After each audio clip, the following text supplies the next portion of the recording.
Ahora voy a hablar acerca de lo que fue la Segunda Guerra Mundial, que fue el contexto en el que se desarrolló el libro. Este libro se desarrolló entre 1939 y 1945, que fue pues el tiempo que duró la Segunda Guerra Mundial. Esta guerra fue el conflicto bélico más grande de la historia. Fue iniciada por la Alemania nazi y el Imperio de Japón, porque ellos querían establecer por medio de la conquista militar la expansión y el dominio permanente de Asia y Europa respectivamente. Entonces pues por esto se dio la Segunda Guerra Mundial.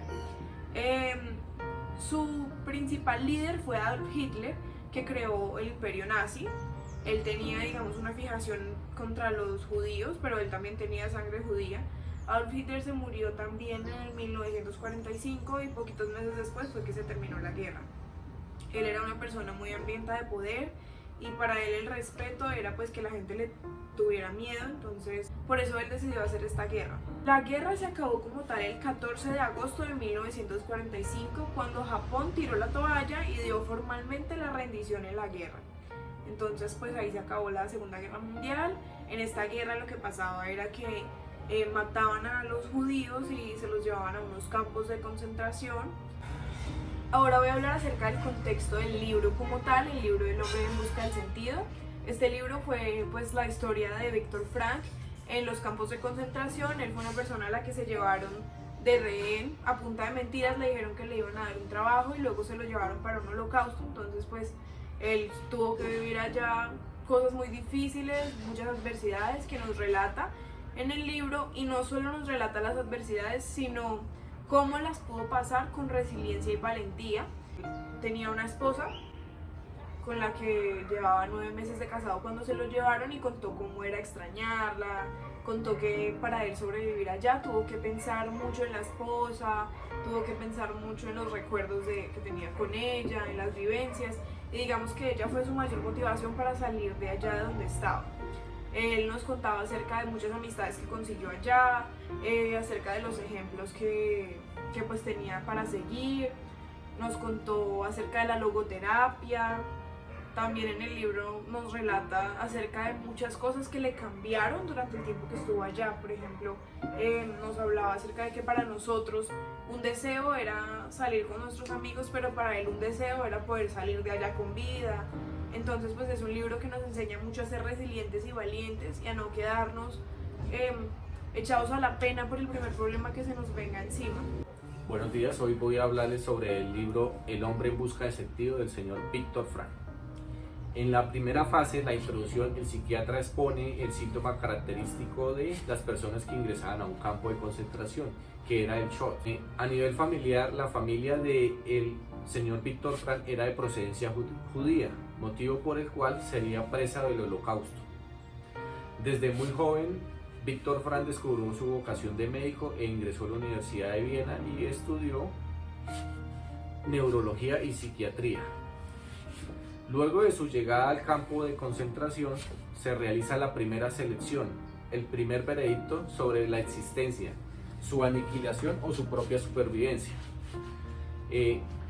Además de esto, se lleva la organización interna de los campos de concentración, los capos, los guardias, SS e inclusive algunos prisioneros de mayor rango.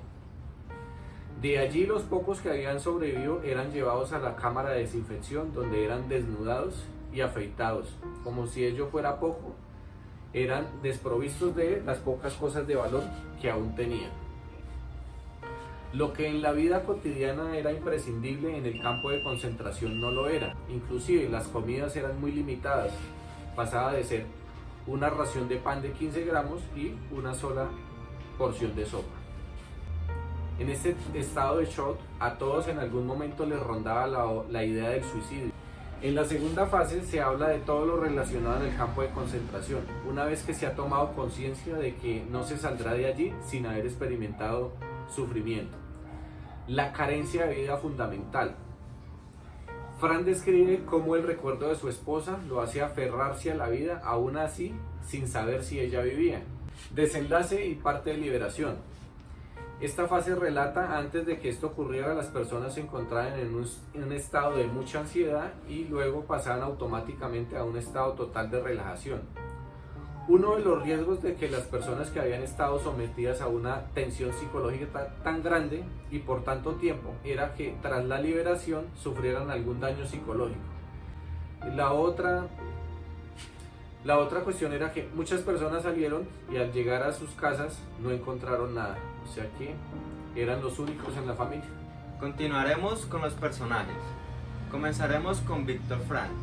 El personaje principal de la obra es el mismo autor del libro El hombre en busca de sentido. Él y su familia fueron aislados y recluidos en varios campos de concentración como Auschwitz y Dachau en 1942. Frank fue el único miembro de su familia que sobrevivió al holocausto nazi. Él fue el creador de la logoterapia. La logoterapia es una psicoterapia que propone que la voluntad de sentido es la motivación primaria del ser humano. Viktor Frank a lo largo de su vida publicó más de 20 libros. Ahora hablaremos de Tilly Frank. La esposa de Viktor Frank no surge en persona en el libro. Ella es nombrada más como en la imaginación de Viktor Frank. Él narra cómo estar con ella a su lado, imaginar pláticas y momentos especiales con ella fue lo que le ayudó a sobrevivir en los campos de concentración. Al final, ella murió. Continuaremos con Alfred Adler y Sigmund Freud. El autor señala a los psiquiatras vieneses Freud y Adler para registrar su influencia y diversificar las ideas con las suyas.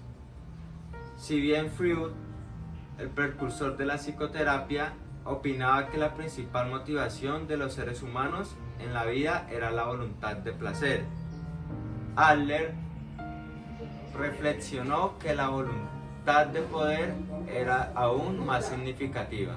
A continuación hablaremos de Jerry Long. Este joven había quedado cuadrapléjico por un accidente de buceo. Frank lo escuchó su historia y sacó una conclusión que el desarrollo personal que él había tenido desde su lesión es una base para la logoterapia. Continuaremos con los capos.